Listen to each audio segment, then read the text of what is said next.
On the theme of today, i.e., embracing artificial intelligence in contemporary higher education, St. Lawrence University and Entrepreneurship, which aligns well with this graduation's theme, embracing artificial intelligence in contemporary higher education. The theme of our ceremony is a crucial consideration for our future success and the future of our institution. The world outside these walls is changing at unprecedented pace. Artificial intelligence is a powerful tool reshaping industries, economies, and even the way we learn and think. To ignore its potential would be to limit our own potential.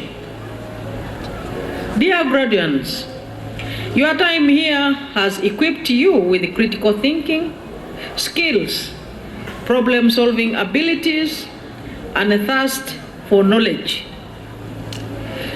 Think of artificial intelligence as a power collaborator, a tireless researcher, a personalized tutor, always available to assist in your learning journey.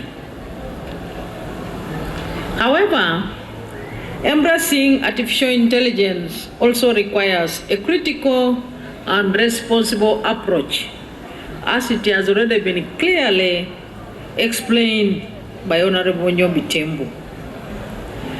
I wish to add that we must be mindful of its limitations and its potential biases and the ethical considerations surrounding its development and deployment. Your education has prepared you to navigate complex issues, and this includes the ethical dilemmas presented by the future of artificial intelligence. You are the generation that will shape the future of artificial intelligence, ensuring it serves humanity and promotes progress and prosperity of all people. Use artificial intelligence in education brings both opportunities and challenges. To remain relevant, the university must constantly update its approaches, embrace new technologies, and equip students with the flexible skills demanded by the future workforce.